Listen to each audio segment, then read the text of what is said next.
Compañeros, tengan ustedes muy buenas noches. Les agradezco, como lo hago todos los viernes, en especial, ¿verdad? Hoy día viernes, les agradezco mucho que estén aquí presentes en la clase de Derecho Notarial, sección D. Muchas gracias que están aquí en el último día laboral de la semana, luego de haber iniciado nosotros después del descanso que tuvimos el día lunes. Hoy iniciamos entonces, compañeros, con el tema que nos ocupa. Decía en la otra sección que necesito quedar hoy en lo mismo, terminar ya de ver esto. Y el día lunes 29, porque la otra semana no tenemos clases, el día lunes 29 es necesario, y les digo casi obligatorio que estén en la clase, porque es el día que les voy a explicar las partes de la escritura pública, qué parte les voy a pedir yo a ustedes. Su examen posiblemente será sobre 8 puntos la parte práctica y sobre 22 puntos la parte teórica que la máquina responderá, la máquina les calificará, y los otros 8 puntos que me tocará a mí, mi función de calificación y de determinar, ¿verdad? Como ya lo dije, no va a haber revisiones de los exámenes. Yo el día del examen de una vez les doy la respuesta de lo mismo. Les voy a decir sobre qué puntos me tendré que fijar si cumplieron con los requisitos, sobre qué puntos va a ser la importancia de la redacción de ustedes, por lo que pedía yo en la otra sección y les solicitaba a ustedes que sé que se van a ustedes a concentrar en sus exámenes del día lunes, del miércoles, del siguiente viernes, del día martes próximo, pero les ruego que le den una media hora este fin de semana, el sábado, y una media hora el domingo a Derecho Notarial, que practiquen y se van a dar cuenta que la elaboración del caso que les voy a dar pues va a ser sumamente parecido a este caso. Es simplemente que ustedes este mismo caso lo encuadren en el caso concreto que les voy a plantear y no van a tener ningún problema con su examen. Muy buenas noches a todos, Diego, Michelle, Elida, Nicole, muy buenas noches, gracias por estar en la clase. El comentario nada más, y voy a la clase, el comentario nada más, que el día martes subí notas al portal de la universidad, a la plataforma. Ya tienen ustedes las notas, que son lógicamente el fiel reflejo de las notas que yo les envié a ustedes por Classroom. Tuve el cuidado de volverlas a revisar 2 veces en el traslado de las mismas, y así que ya tienen ustedes pues oficialmente sus notas para el notariado 1, o sea, las notas de 7º semestre de Derecho Notarial 1. Con el comentario que creo que desafortunadamente o lamentablemente no tienen ustedes cartelera virtual. Por ese motivo no creo que no las van a poder ver, pero les comento que ya me dijeron en control académico que ya fueron recibidas mis notas, que ya las están trabajando.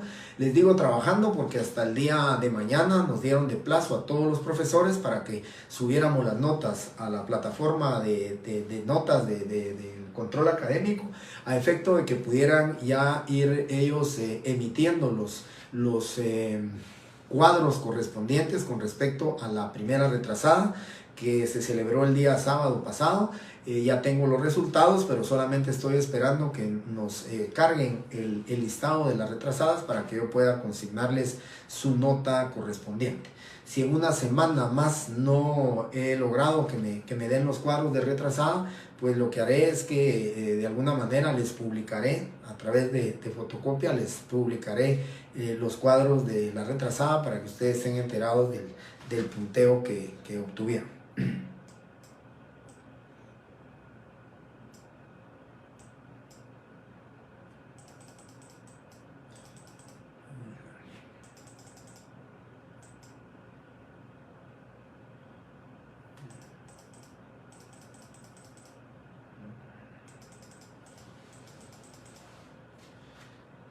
Muy bien, vamos a continuar entonces con el desarrollo del tema.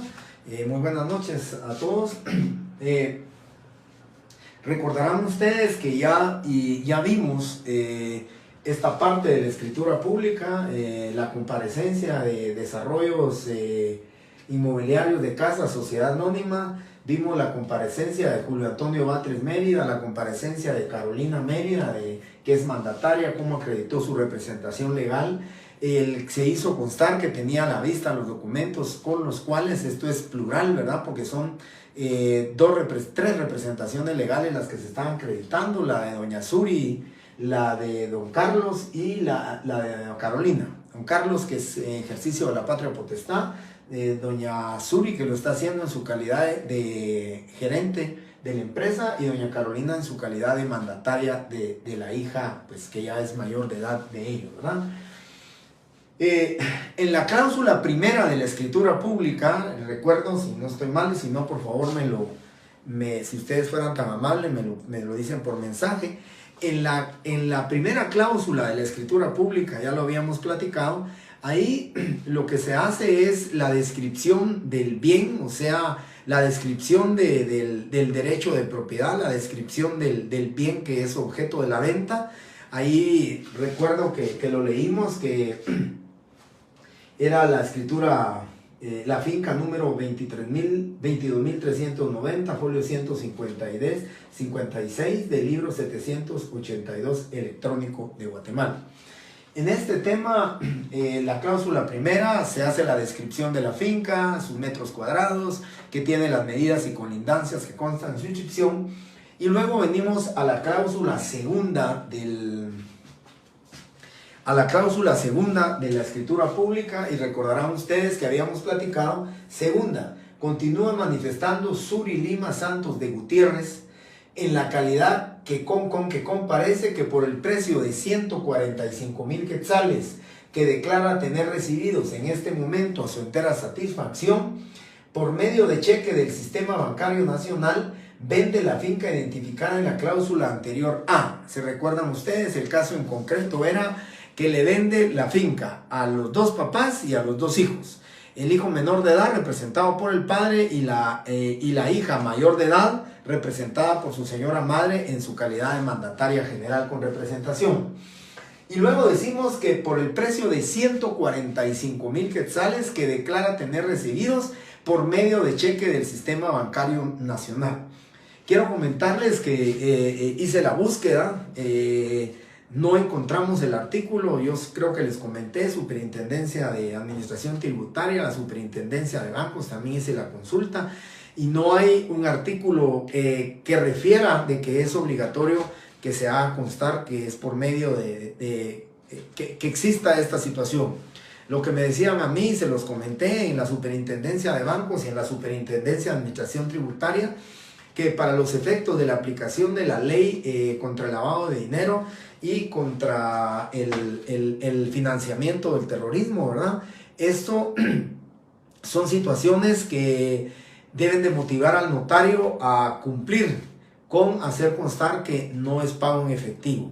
La razón es suficiente de que recordarán ustedes que en la ley de lavado de dinero dice que pueden existir transacciones sospechosas y transacciones inusuales. Las transacciones inusuales, el oficial de cumplimiento del banco o de las personas obligadas por la ley, personas obligadas, ¿verdad? Como las inmobiliarias, como las joyerías, agencias de viajes, compraventa de vehículos, joyas, todo eso, están obligadas. Entonces las transacciones inusuales son calificadas por el oficial de cumplimiento, que le deberá reportar a su jefe inmediato superior sobre una transacción inusual. Y las transacciones sospechosas, cuando ya las determina el oficial de cumplimiento como transacciones sospechosas, deberá de directamente trasladar esa transacción sospechosa, ya deberá trasladar el expediente correspondiente a la Superintendencia de Bancos para que sea la Intendencia de Verificación Especial de la Superintendencia de Bancos la que determine la procedencia o improcedencia de trasladarlo ya directamente la denuncia al Ministerio Público, a las fiscalías, ¿verdad?, contra el lavado de dinero y otros activos. Por esa razón es que estamos haciendo constar aquí que el precio de 145,000 quetzales fue pagado mediante cheque del Sistema Bancario Nacional. Pero algo que también es muy importante, compañeros, y yo se los digo porque esta semana salió, yo creo que Si ustedes leen la prensa, si se enteran en las redes sociales o si se han enterado, el día martes hubo una presentación de la Superintendencia de Administración Tributaria. Marco Olivio Díaz, que es el superintendente, hizo la presentación con respecto a las 3 formas que se están evadiendo los impuestos correspondientes. El más preocupante, que lógicamente nos tiene que poner en mucha atención, que nos tiene que poner en documentar, ¿verdad? Documentar la veracidad de las relaciones contractuales que se establecen en una escritura pública. Así debe de hacerse, pero tal vez por tener enraizado ya esa mala costumbre de que el valor del inmueble es uno y el valor de la compraventa real es otro. Y eso lógicamente decía Marco Olivio Díaz, el superintendente, que con un acuerdo, hoy en la mañana nos comentaba el señor registrador de la propiedad, que con un acuerdo que será firmado el día lunes de la próxima semana con la Superintendencia de la Administración Tributaria, va a ser un acuerdo, convenio, por medio del cual el registro de la propiedad estará dando información de las transacciones con respecto a las compraventas y con respecto a las constituciones de hipotecas. Y de la misma manera todo el sistema bancario nacional apoyará a la Superintendencia de Administración Tributaria informándoles sobre las transacciones que se están verificando. Es usual, compañeros, como lo decía Marco Olivio Díaz, es usual que el valor de la compraventa, o sea, el valor de un inmueble que esté declarado en matrícula fiscal en 100,000 quetzales, y el valor real de la compraventa sea 500,000.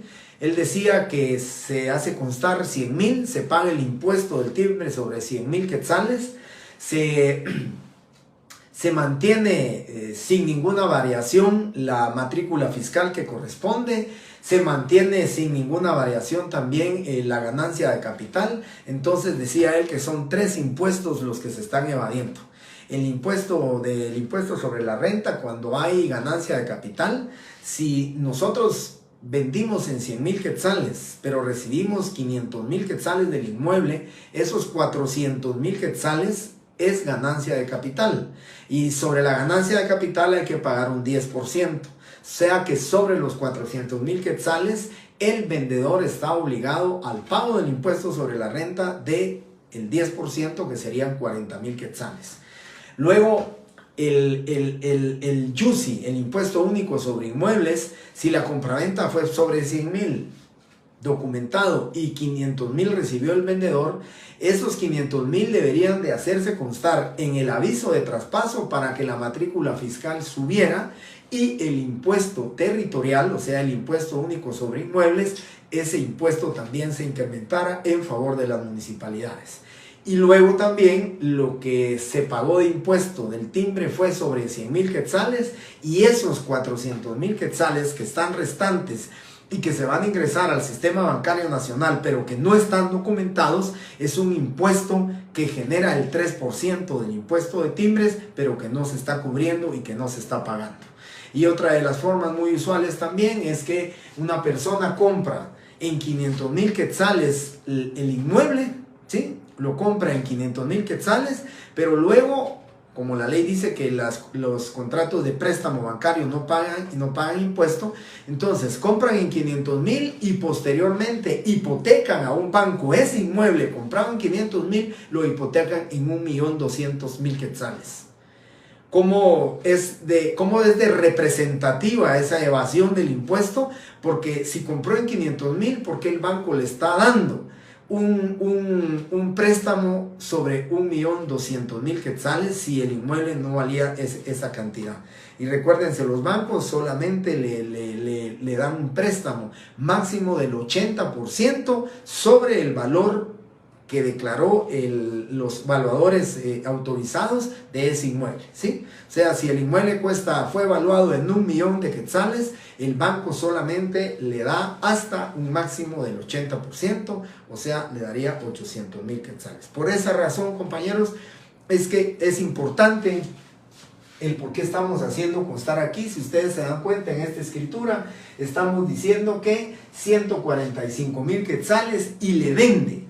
la finca identificada en la cláusula anterior a Carlos Antonio Batres Méndez, a Julio Antonio Batres Mérida, a Carolina Mérida Zurdia de Batres y Carolina Batres Mérida, con todo lo que de hecho y por derecho le corresponde a dicho bien, ¿sí?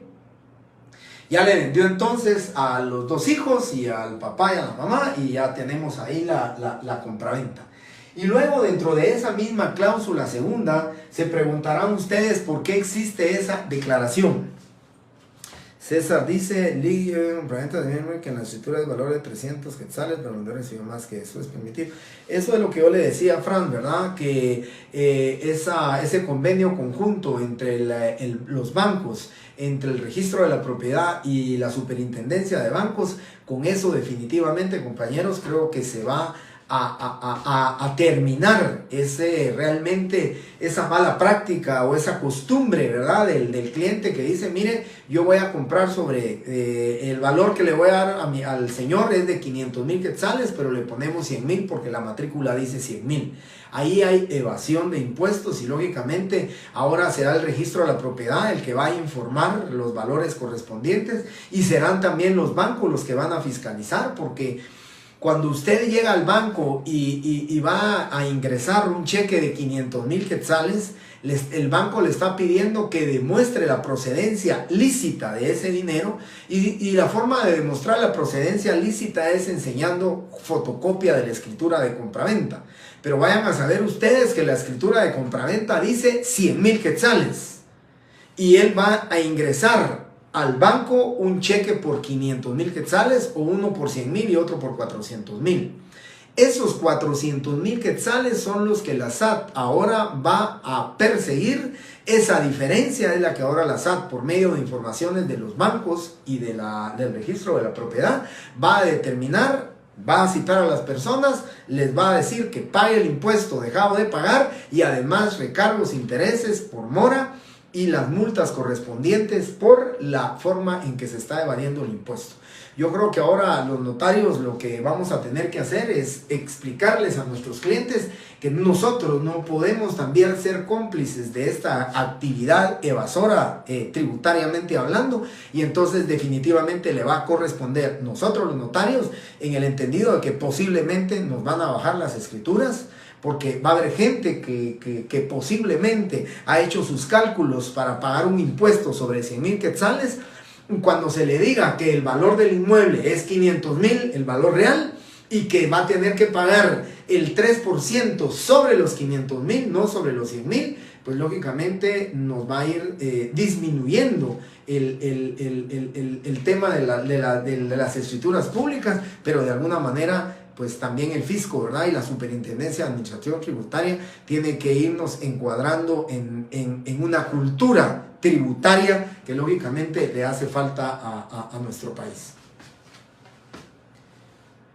César Franz, de 300 quetzales yo ya no he visto muchas escrituras, pero puede ser, ¿verdad? Terrenos que pueden estar valorados en matrícula fiscal les digo que es muy poco probable que en matrícula fiscal estén ahora en 300 quetzales. Bienes inmuebles en menos de 2,000 quetzales no pagan impuesto único sobre inmuebles. Entonces regularmente ya las matrículas, muy poco probable que una matrícula fiscal tenga valores de 300 quetzales, pero podría ser, ¿verdad? Podría ser que algún inmueble.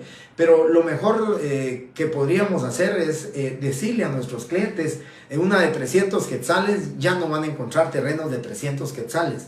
Entonces habría que advertirle a nuestros clientes que la lógica razonable para el notario, para la Superintendencia de Administración Tributaria, para el registro de la propiedad, para los bancos, la lógica nos debería hacer suponer a nosotros los notarios y al comprador y al vendedor de que un inmueble en 300 quetzales ya no lo podemos encontrar. Tenemos que consignarles o documentarles valores reales, valores creíbles, que lógicamente no pongan, voy a hablar con términos coloquiales, no pongan en el avispero a lo de la Superintendencia de Administración Tributaria tratando de ir a descubrir qué es lo incorrecto que esa escritura pública que contiene un contrato de 300 quetzales está generando como evasión del impuesto, ¿verdad?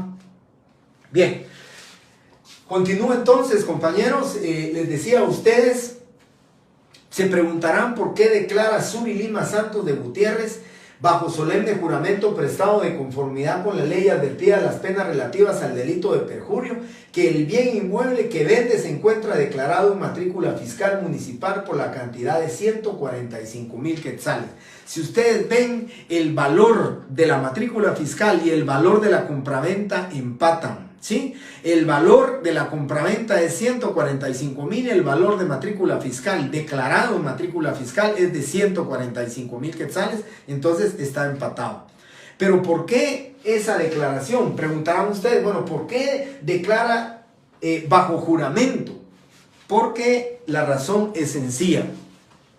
El artículo 19 de la Ley del Impuesto de Timbres y Papel Sellado Especial para Protocolos dice: en el caso del testimonio de la escritura pública en el que se documente la segunda o subsiguientes ventas o permutas de bienes inmuebles, la base imponible del impuesto la constituye el valor mayor entre los siguientes. 1. El valor consignado por quien vende, en este caso es Suri el que está vendiendo, permute y adquiera bajo juramento de la escritura.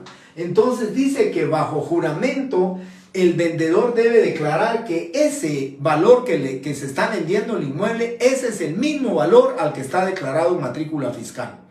Y si fuera superior, pues lógicamente la ley lo permite. Si dice que se venden 500,000, pero el valor declarado es en 145,000, lo que estamos haciendo aquí sí es cumplir con nuestra obligación tributaria. Vamos a pagar impuestos sobre 500,000 quetzales, vamos a subir la matrícula fiscal hasta 500,000 quetzales cuando anteriormente estaba en 145,000, y por esa razón y por ese motivo debemos de hacer constar esto.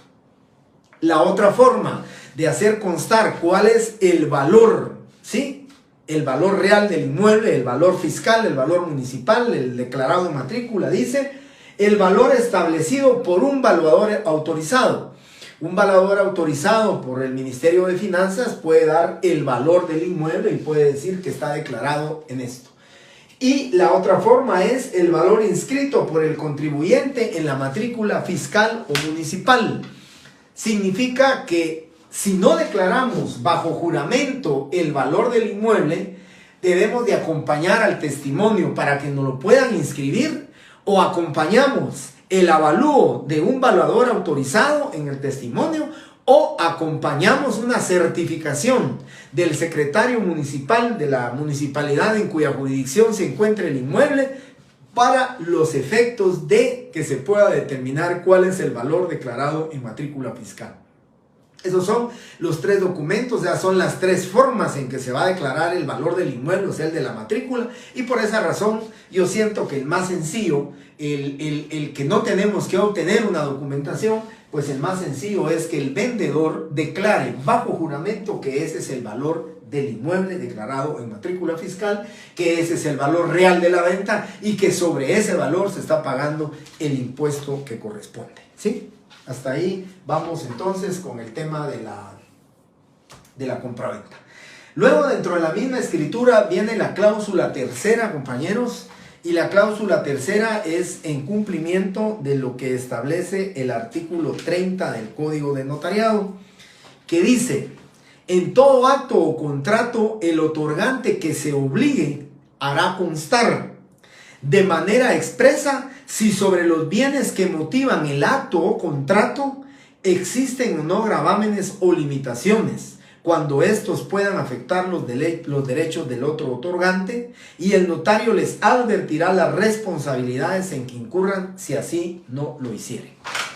¿Qué significa? Estamos cumpliendo con la obligación que tiene toda persona que se obligue en una escritura pública, en un contrato. Estamos cumpliendo con esa obligación que exige y que pide la ley, que debe de hacerse constar en el instrumento público. ¿Y qué dice entonces aquí en cumplimiento del artículo tercero? Dice: ¿quién declara? La vendedora.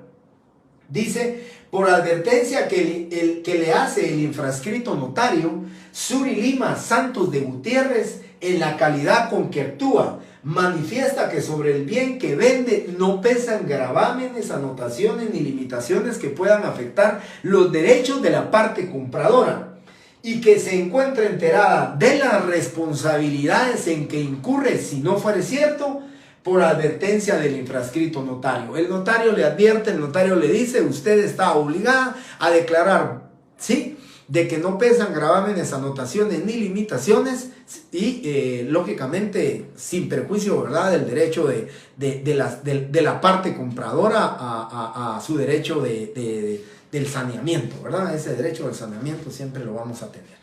Así que aquí estaríamos terminando entonces la cláusula tercera de la escritura en cumplimiento del artículo 30 del Código Notarial.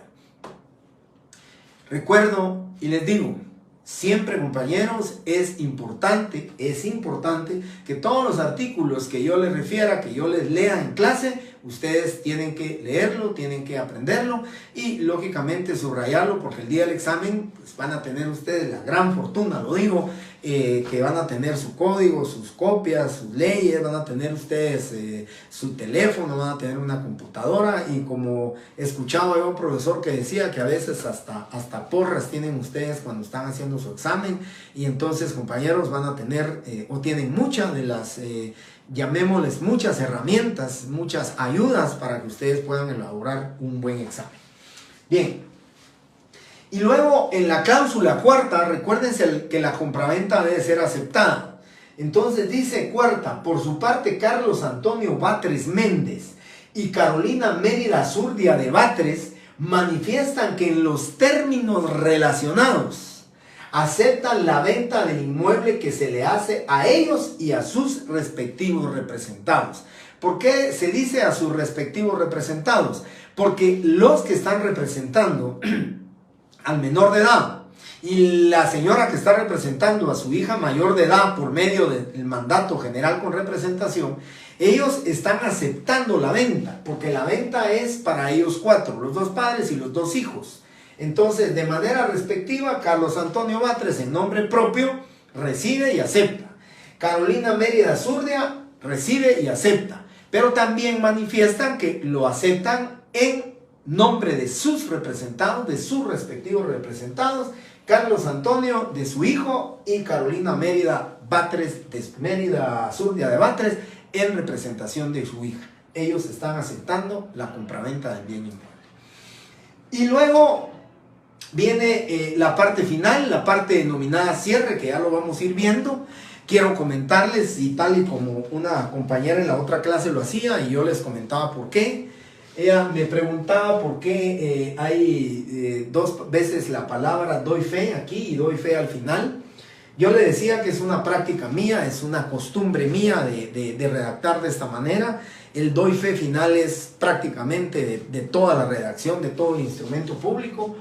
Si ustedes se dan cuenta, también refería yo en la clase que el ante mí hay dos ante mí. El ante mí, que es en presencia del notario, en presencia mía, que estoy recibiendo la declaración de los comparecientes, de los otorgantes, y este ante mí, que en mi presencia estoy recibiendo la firma de los que otorgan el instrumento público, que están otorgando el contrato, ¿sí? Este es el ante mí.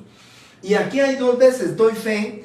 Yo le decía a la compañera que esa es una práctica mía, es una práctica notarial que yo siempre he hecho, que no es necesario. Por favor, le voy a dar lectura a este artículo que yo le leí a ella y le digo no es necesario, pero si lo ponemos no está de más. La ley tampoco por ponerlo nos va a sancionar o no lo permite, o es una prohibición taxativa o expresa, no. Fíjense lo que dice el artículo 34, ojo, léanlo y estudienlo. No es preciso que el notario exprese que da fe en cada cláusula escrituraria de la estipulación que contenga ni de las condiciones o circunstancias legales de las personas o cosas a que se refiere. Es suficiente que con que el notario consigne una vez en cada instrumento público que da fe de todo el contenido del mismo.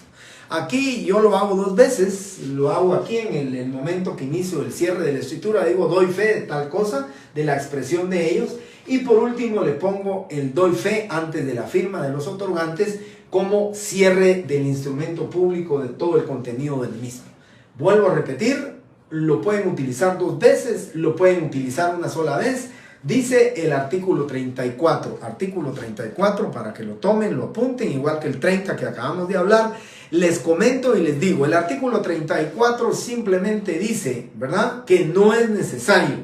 Sin embargo, no dice, es prohibido que el notario dé 2 veces, no. Dice, no es necesario. Pero si lo hacen, y si lo hacemos, y si 2 veces lo hacemos, o si al cierre de cada cláusula quisiéramos decir doy fe, se puede hacer. Pero lo que dice la ley en su artículo 34 es que no es necesario que cada cláusula lo hagamos. Y luego inicio entonces con esto, el infrascrito notario doy fe a que todo lo escrito me fue expuesto. B, que tengo a la vista el documento de identificación relacionado.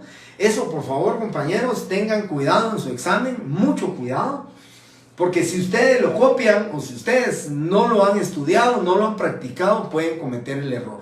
Fíjense que algo muy importante, y eso sí lo califico en un cierre de la escritura, si identificaron de 3 comparecientes, ustedes identifican a 2 como personas de su conocimiento, al cierre de la escritura solamente tienen que decir que tuvieron a la vista un documento de identificación. Pero regularmente cuando lo llevan copiado o cuando lo copian o cuando no analizan el caso, si me ponen tengo a la vista los documentos de identificación relacionados y solamente uno documento tuvieron a la vista, eso es incorrecto. Eso es motivo de sancionar en el examen con rebaja de puntos porque no es cierto. Solamente tuvo un documento de identificación a la vista. Entonces, por eso, si ustedes se dan cuenta, aquí lo está diciendo claro, ¿verdad? Que tengo a la vista el documento de identificación relacionado. ¿Por qué razón? Porque al único que estamos identificando por medio del documento de identificación es a Julio Antonio Batres Mérida. Porque a Suri Lima Santos la identificamos como doy fe de conocerla. Y a doña Carolina Mérida Zurdia de Batres la identificamos por medio de los 2 testigos civilmente capaces, idóneos y de mi conocimiento, tales y tales y tales. Por eso el cuidado que tienen que tener si yo les llegara a pedir un cierre de escritura. Y luego que tengo y así como testimonio de la escritura pública número 56 de fecha 13 de agosto del 2018, autorizada en esta ciudad capital por el notario José Estuardo Mendizábal Quiñones, documento con el cual se acredita la propiedad del bien inmueble que se vende. Importante, compañeros, yo les decía en la otra clase y se los quiero repetir. Es importante, compañeros, que ustedes tengan a la vista el documento con el cual se acredita no solo la representación, sino con el cual se acredita la propiedad del bien inmueble que se está vendiendo, o de los bienes inmuebles, o de los bienes muebles que se están vendiendo, que se están enajenando, que se están hipotecando, que se están pignorando en el caso de los bienes muebles. Pero es importante, compañeros. Pero yo decía en la otra clase que para mí el documento más idóneo, el documento perfecto para acreditar la propiedad de un bien inmueble debe ser el testimonio de una escritura pública. Pago de sus impuestos por medio de timbres fiscales, la razón del registro general de la propiedad y el testimonio con el cual la persona está demostrando que es propietario. ¿Qué otro documento pueden tener a la vista? Pueden tener a la vista el otro documento que acredita la propiedad de un bien inmueble o de un bien mueble. El otro documento con el cual se puede acreditar la propiedad es por medio de una certificación extendida por el Registro General de la Propiedad, por medio del cual se tiene todas las inscripciones registrales. Pero yo decía en la otra sección, el tema es que la certificación del registro de la propiedad de una finca puede ser obtenida por cualquier persona. Lo puede hacer en línea, puede ir al registro de la propiedad, llena un formulario, hace su pago correspondiente, le entregan la certificación y vaya usted a saber como notario si realmente la persona que está demostrando con esa certificación es realmente el propietario, ¿sí? Porque recuérdense que se lo pueden dar a cualquier persona. existen grupos, y lamentablemente lo tengo que decir, existen grupos que cometen fraudes desde el punto de vista del otorgamiento de instrumentos públicos falsos, fraudulentos, que lo digo lamentablemente, hay un grupúsculo de malos notarios, de notarios deshonestos, que se prestan a esa mala práctica de falsificar documentos, de crear documentos falsos. Entonces, decía yo que el documento más idóneo es este. ¿Por qué razón? Porque este documento lo custodia, lo guarda, lo protege, ¿sí? El propietario, y lo tendrá desde que compró su inmueble, lo va a tener guardado, lo va a tener conservado. Me decían en la otra sección, ¿y qué pasa si se pierde el testimonio de la escritura? Este testimonio. Podemos ir con el notario, solicitarle al notario que nos entregue otro testimonio, ¿verdad? Pero lógicamente, yo les digo, me causa a mí como notario mucha suspicacia si me llevan un testimonio que van a hacer una venta y que el testimonio lo hayan extendido el día de ayer. Es muy sintomático esta situación o esta circunstancia.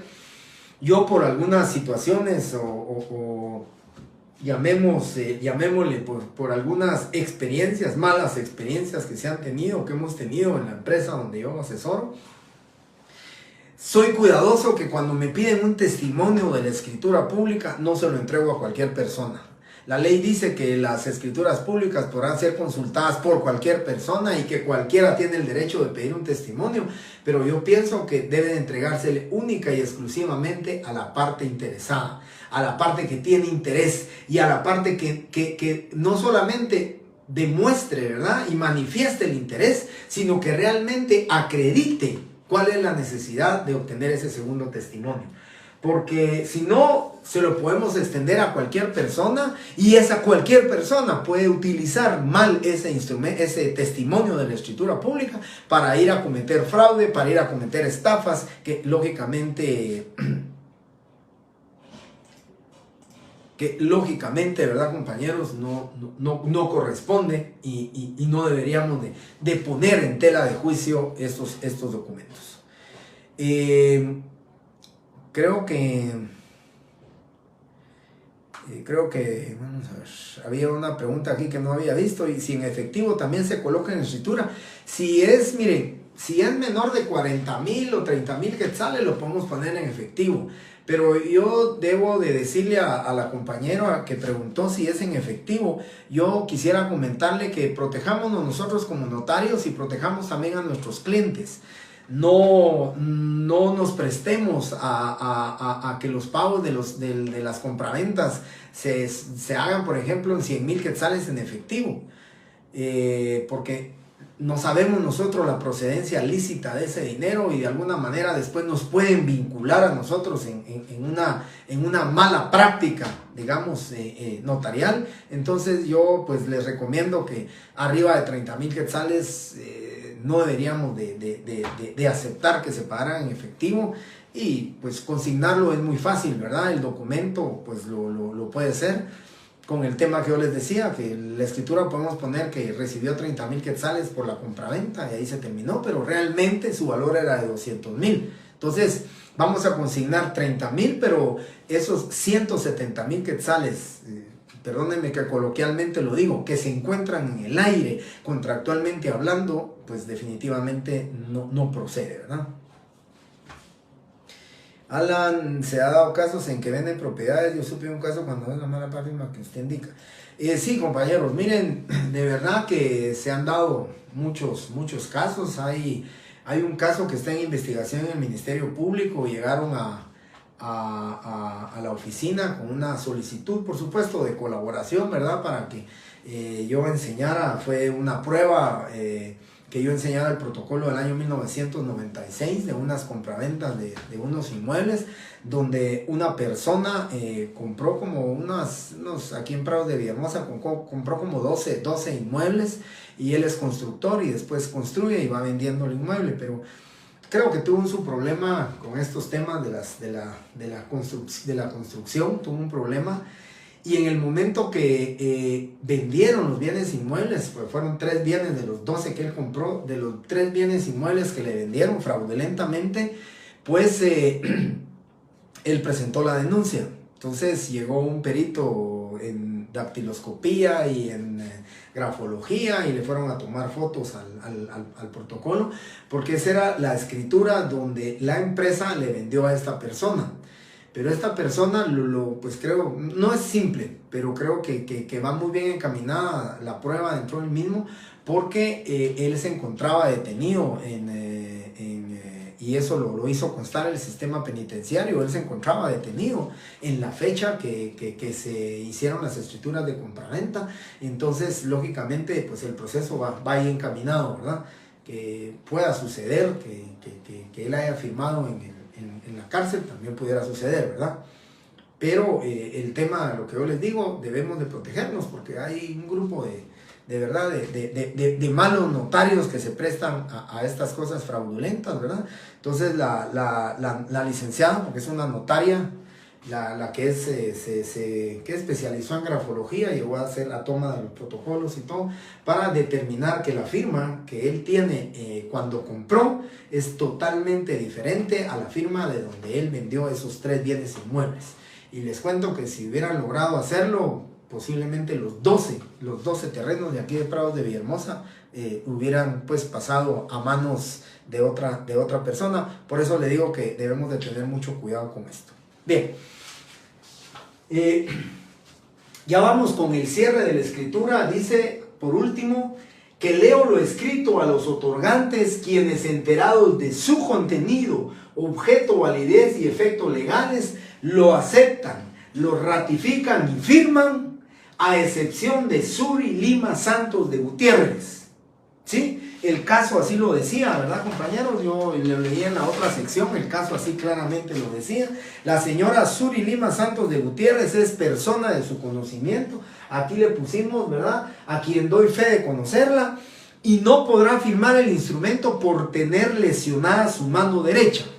Entonces, como no puede firmar, aquí ponemos, a excepción de Suri Lima Santos de Gutiérrez, quien por no poder firmar en este acto, deja la impresión digital de su dedo pulgar derecho, haciéndolo a su ruego el testigo civilmente capaz, idóneo y de mi conocimiento, Gabriela Hernández Jiménez, doy fe. Si ustedes se dan cuenta, entonces, compañeros, si ustedes se dan cuenta, estamos haciendo el cierre con un testigo. Y eso es importante, ¿verdad, compañeros? Que en el cierre de la escritura vamos a tener, si ustedes se dan cuenta, aquí tuvimos las 2 clases de testigos. Los testigos de conocimiento de Carolina Mérida Zurdia y el testigo a ruego o rogado de Suri Lima Santos de Gutiérrez. Entonces, hagan ustedes su ejercicio mental, tal y como lo pedí en la otra sección. Si me lo quieren pues compartir ustedes aquí, les doy unos 30 segundos para que lean rápidamente su escritura y lo analicen. Mi pregunta es, ¿cuántas firmas, sin la del notario, cuántas firmas vamos a encontrar en el documento, aparte de la impresión digital que obligatoriamente tiene que estar, que es la de Suri Lima Santos de Gutiérrez? Ella va a poner su impresión digital de su dedo pulgar de la mano derecha, lo va a hacer a ruego el testigo. Entonces, en 30 segundos, si ustedes quieren, y ya están iniciando los 30 segundos que les estoy dando, pueden ustedes hacer su cómputo. ¿Cuántas firmas deben de ir aparte del notario? ¿Sí? Ustedes van a decir, son 3, son 4, son 5, son 6 firmas, sin la del notario, ¿sí? Sin contar la del notario, porque la del notario va a ir después, precedida de las palabras ante mí. Entonces, ya estamos por terminar los 30 segundos. Alan dice que son 3 firmas. Terminamos los 30 segundos. Bueno, analicemos entonces.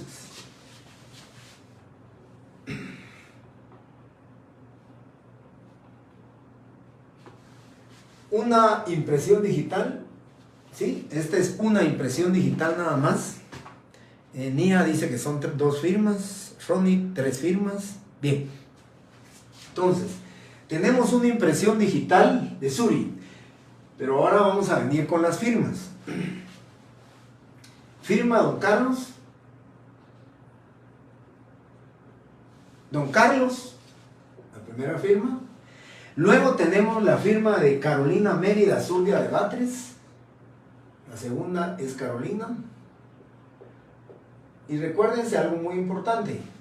Carolina es identificada por medio de dos testigos conocidos por el notario y los testigos son Roberto y Javier. Bueno, entonces tenemos a Roberto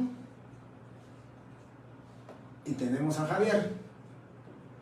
Aquí tenemos la tercera firma y aquí tenemos la cuarta firma. Y luego recuérdense que Suri tiene un testigo a ruego, porque es un testigo que está rogando por ella, y es Gabriela Hernández. Y entonces Gabriela también firma en la escritura pública y tenemos 5 firmas. En total entonces tenemos 1, 2, 3, 4, 5 firmas, 3 testigos, 2 comparecientes y una impresión digital de Suri. En total, sin la firma del notario, tenemos 5 firmas. Con la firma del notario, que va a ser ante mí, que se va a poner el ante mí, con la firma del notario, entonces serían 6 firmas y una impresión digital, que es lo que establece.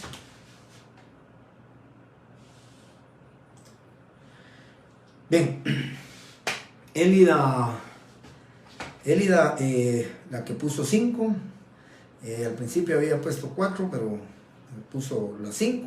Así que si ustedes se dan cuenta, el total de firmas, como ya lo hicimos, 1, 2, 3, 4, 5 y una impresión digital, que sería la diferencia.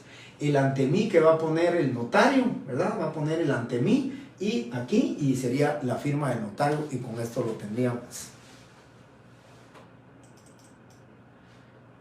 Voy a responderle a Kate. La huella solo la dejan las partes compradoras o también los testigos. La impresión digital solo la va a dejar Suri, que es la única que no va a firmar, ¿sí? Entonces, por Suri está firmando Gabriela. Si ustedes se dan cuenta, aquí es Gabriela la que está firmando, porque Suri no puede firmar, entonces ella dejó su impresión. Carlos, Carolina, Roberto, Javier y Gabriela, ellos van a firmar, porque Carlos pues no tiene ningún impedimento y puede firmar. Carolina no tiene ningún impedimento y puede firmar. Así que la única impresión digital que van a encontrar ustedes es la de Suri. Los testigos, por supuesto que no, ¿verdad, Kate? Los testigos definitivamente ellos van a firmar, tienen que firmar, ¿verdad? Gabriela firma por Suri y Roberto y Javier firma como testigo de conocimiento por Carolina.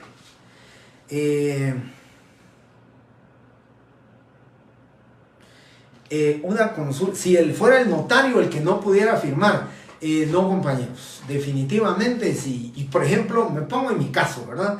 Me quiebro mi mano y no puedo firmar, pues ahí tengo, recuérdense ustedes, recordemos, vamos para clases atrás del primer semestre. ¿Qué impedimento tendría yo ahí? Ustedes lo saben.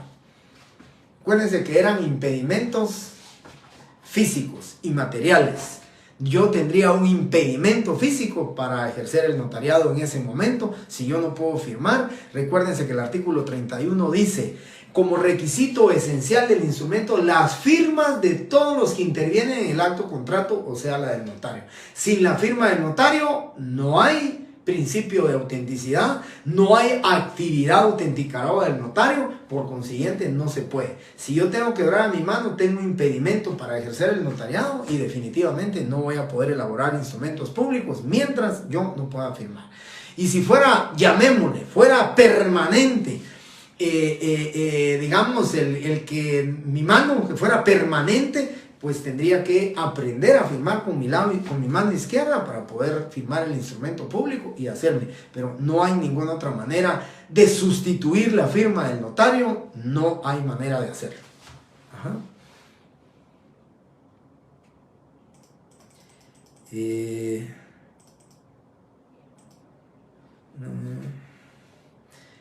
Le preguntaba porque tuve la oportunidad de ver cómo un testigo dejó su huella. Quisiera ver el documento, ¿ok? Porque le soy sincero, no entiendo ni comprendo hasta ahorita, dónde puede un testigo dejar su impresión digital. Honestamente, no comprendo cómo la debería dejar. Me gustaría ver el documento para poderlo analizar y probablemente, ¿verdad? Algún notario lo hizo constar así, pero hasta en mi conocimiento, en mis años que tengo de ejercicio profesional, un testigo no puede dejar la impresión digital porque el testigo, recuérdense ustedes, si no estoy mal, me voy a ir al artículo 53. Las personas que no sepan leer y escribir no podrán ser testigos. Por consiguiente, un testigo que no sepa leer y escribir no podía dejar la impresión digital. Tiene prohibición legal por el artículo 53. Así que tajantemente le digo que no. Pero me gustaría ver el documento para que yo pudiera darle algún comentario acerca del por qué hizo eso el notario.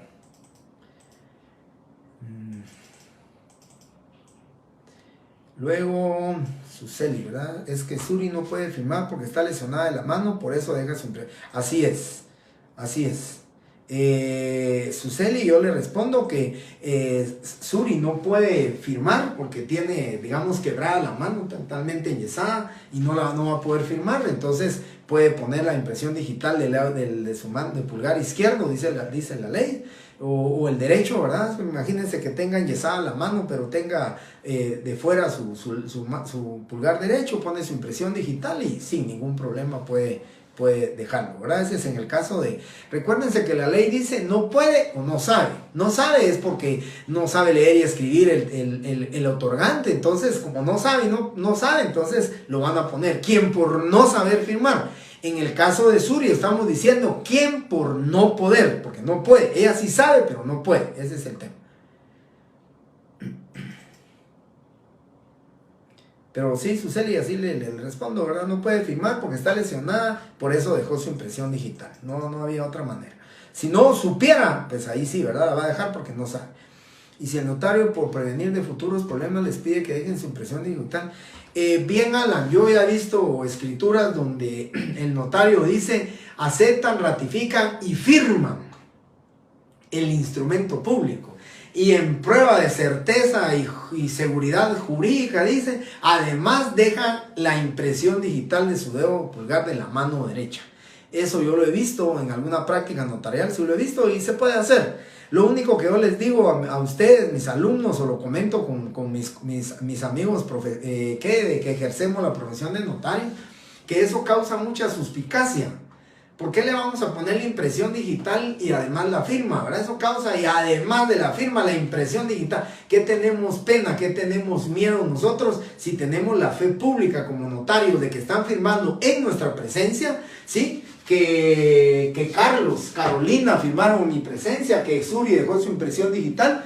No tenemos por qué dubitar o poner en duda nosotros mismos nuestra fe pública. La fe pública de nosotros es, ante mí significa que firmaron en mi presencia. Pero si ponemos y además deja la impresión digital, es como decir, mire, tengo duda de que no sea la firma de ellos, mejor que dejen la impresión digital. Si la ley no lo obliga al notario, no hay que hacerlo.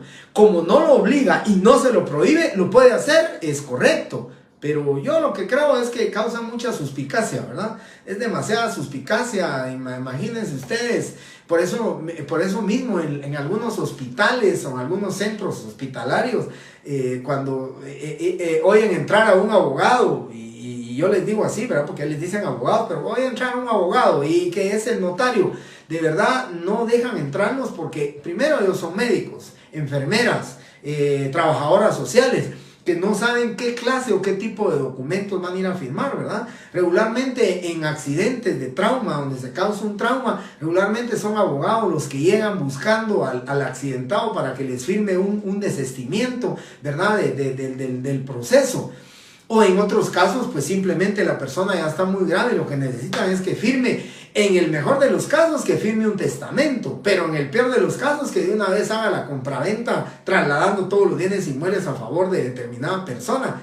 Por esa razón yo siento, compañeros, que a Alan le contesto, sí se puede, pero causa suspicacia porque nosotros tenemos fe pública. Firmó don Carlos, firmó don Carlos.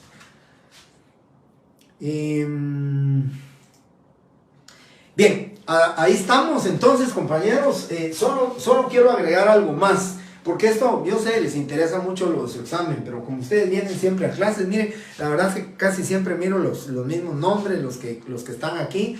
Me gustaría que, les digo, ahora que tengo los 500 alumnos, me gustaría que estuvieran los 500 conectados, pero lamentablemente, les soy sincero, por lo que he visto, he ido viendo, y pido favor que me miren que cuando están conectados, pues la mayoría son 80, 90 alumnos por sección. A veces llegamos a 100, 110, por supuesto, ¿verdad?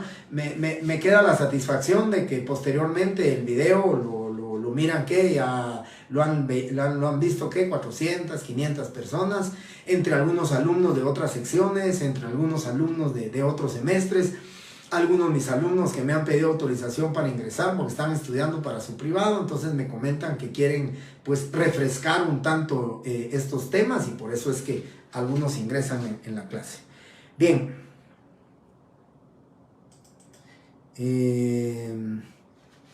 Elida, muchas gracias, me da una buena noticia, hay 115 alumnos conectados, de la sección de ustedes son 265, estamos hablando que es menos del 50%, ¿verdad?, de los que están conectados, pero les agradezco a los 115 alumnos que están conectados, les agradezco, eso me motiva a mí, el saber de que ustedes están atentos, día viernes, 7:30 de la noche, que ustedes estén aquí. Bien,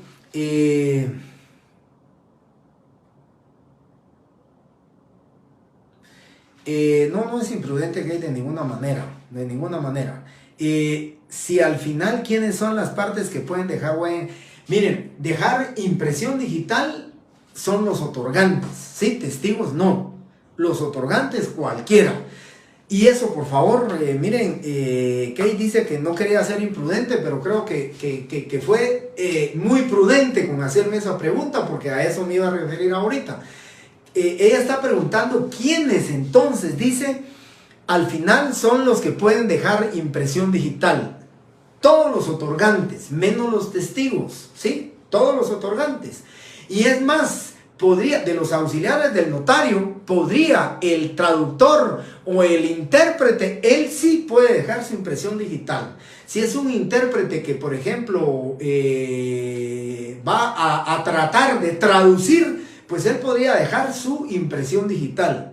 Testigos no, porque testigos dice taxativamente el artículo 53 tienen prohibición, pero un intérprete de maya o pocochí o poconchí o quiché o cualquier otra lengua vernácula, pues definitivamente puede dejar su impresión digital. Ahora, ¿quiénes lo van a dejar? Pues definitivamente son los que otorgan.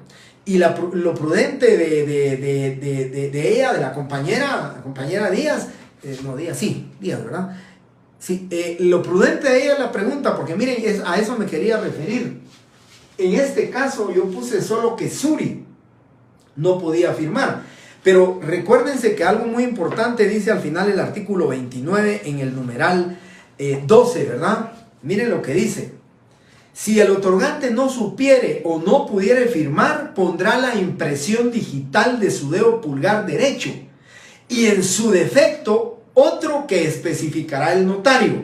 Eso quiere decir que si yo tengo quebrada la mano totalmente enyesada, esta mano, el notario me puede decir, mire, por favor deje usted la impresión digital de su dedo pulgar de su mano izquierda, o puede ser el índice, o puede ser el dedo meñique. Eso el notario dice, u otro que lo hará. Bueno, pero aquí lo importante dice, y en su defecto otro que especifica. Y si fueren varios los otorgantes, sí, que no supieren o no pudieran firmar, lo hará un testigo por cada parte o grupo que represente un mismo derecho, ¿sí?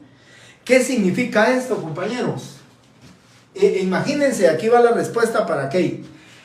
Imagínense, Carlos y Carolina, ellos dos no pueden firmar porque los dos uno tiene quebrada la mano y el otro tiene un problema disfuncional a causa de nervios, no puede firmar. Entonces, Carlos y Carolina, esta es la parte compradora, esta parte.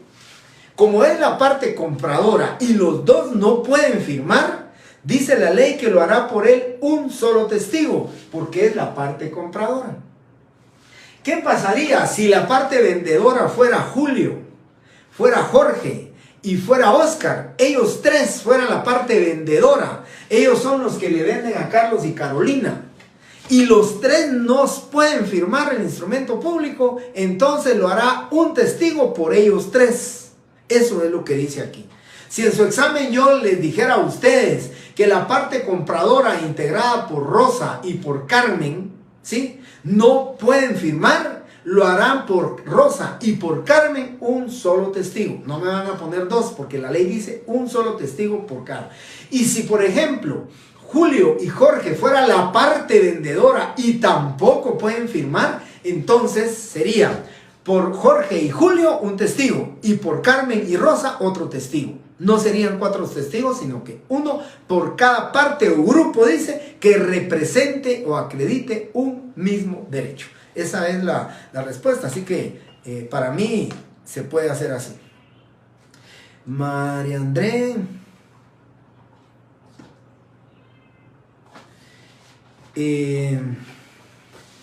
En el artículo 53, María Andrea, ahí dice claramente que el testigo que no sabe o no puede firmar, definitivamente no puede ser testigo. Ahora, quisiera adelantarme tal vez a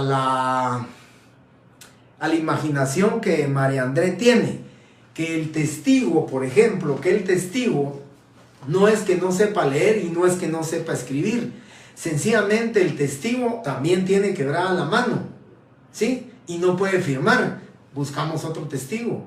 Pero el testigo no puede dejar su impresión digital. El testigo tiene que firmar, porque ¿qué dice el artículo 29? Dice: si el otorgante no supiere o no pudiera firmar, pondrá la impresión digital de su dedo pulgar, el otorgante, y en su defecto otro que especificará el notario. Pero miren, aquí viene la palabra importante y la respuesta para María André. ¿Sí? Artículo 29, numeral 12. Firmando por él un testigo. ¿Qué es lo que dice el artículo 29? Firmando. Es firma lo que necesita, no es impresión digital. Si él tuviera quebrada la mano y le dice: mire, licenciado, yo quiero ser testigo, pero no puedo firmar, no. El artículo 29 dice que el testigo firmando por el que no pueda firmar. No dice que puede poner la impresión digital. Aquí está en sentido contrario la limitación, en sentido contrario la prohibición. No hay un artículo, María André, que expresamente diga el testigo no puede dejar la impresión digital, no.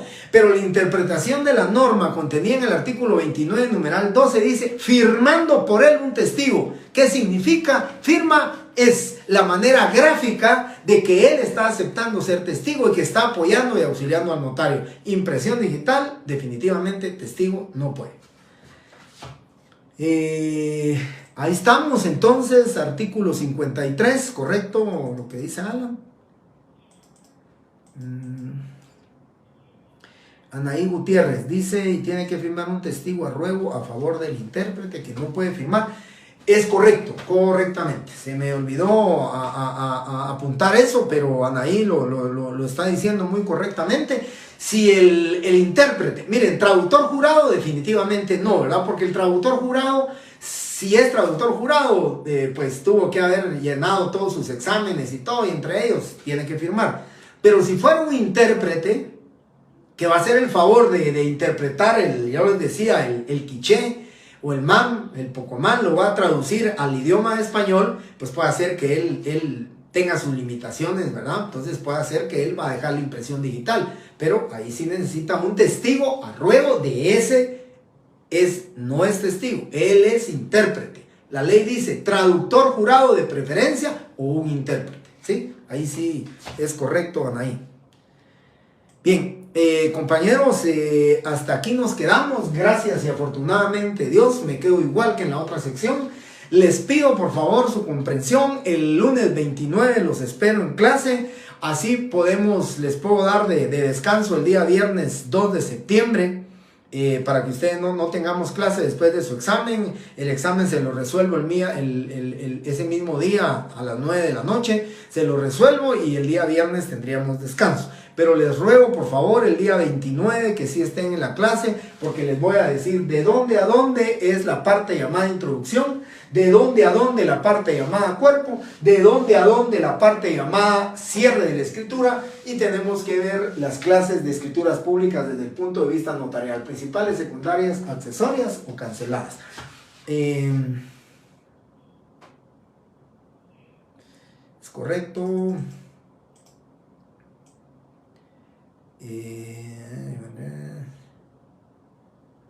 En el caso de que alguno de los otorgantes tuviera lesionadas las dos manos, solo quedaría la firma del testigo. Ronnie Marroquín. Sí, Ronnie, ahorita le contesto. Solo quiero ver que la otra pregunta para ver si la respondo. Sí, Marlon.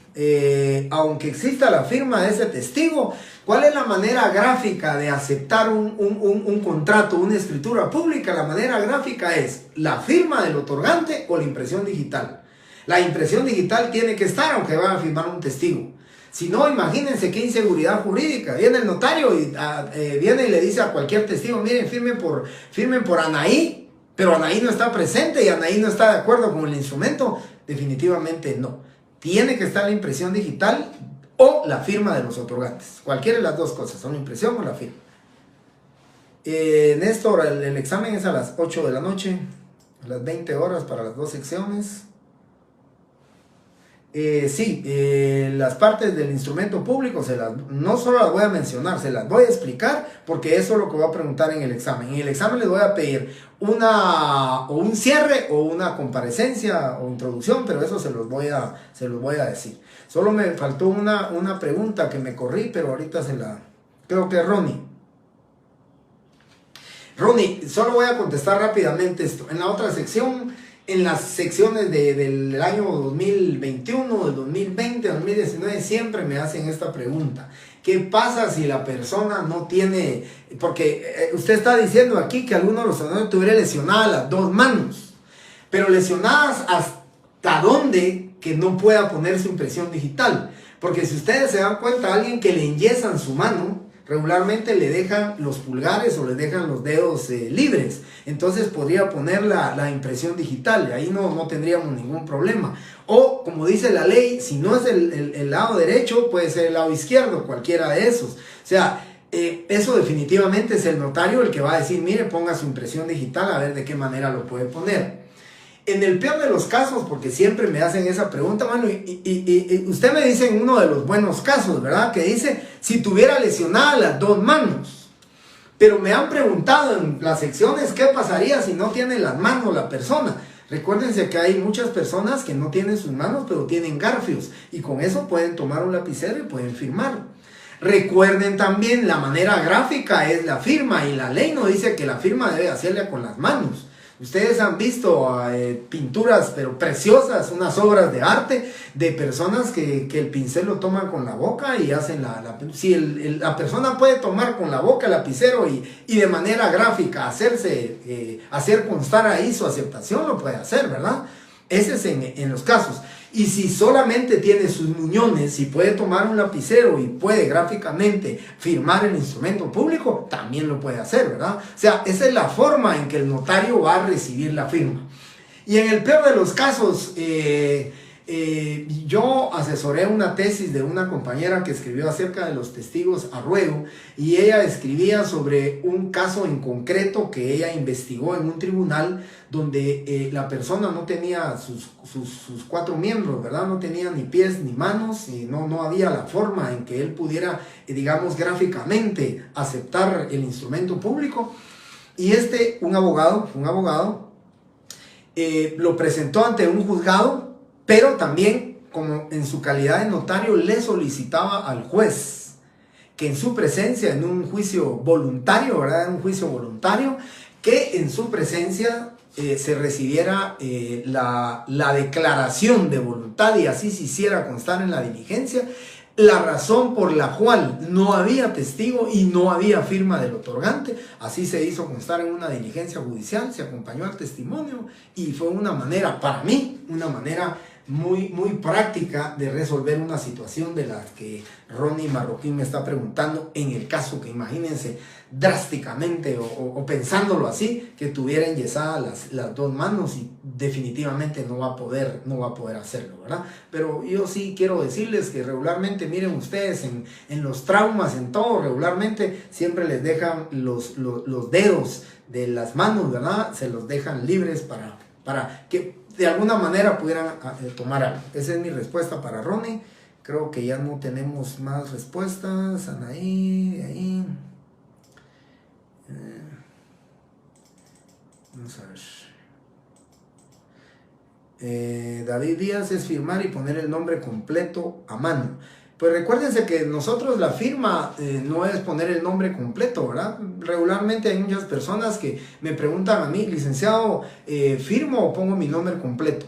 Si su firma es poniendo su nombre completo, como la ley no dice que debe de llevar rasgos distintivos, no. Si su firma es poner su nombre completo, póngala a doña Hortensia, le digo yo, ¿verdad? Doña Carmen, eso no es problema. Bien, hasta aquí creo que lo de Alan por medio de mandatario, sí, no sé si había hecho alguna otra pregunta, pero bueno, ahí me quedé. Muy bien, compañeros, a Francisco, sí, el día lunes 29 les prometo que vamos a ver las partes de la escritura pública, porque eso es lo que les voy a preguntar en su examen. Por eso la importancia del lunes 29. Perdón, compañeros, que les quité y les quité un tiempo más para esta clase, pero miren, las preguntas y todo me motivan a mí realmente ver que ustedes están atentos, 8:15 de la noche, y están atentos todavía. Les agradezco su tiempo, bendiciones a todos y primeramente Dios, lunes 29, nos miramos con ustedes, sección D a las 6:15 de la tarde. Bendiciones, feliz fin de semana y muchísimas gracias.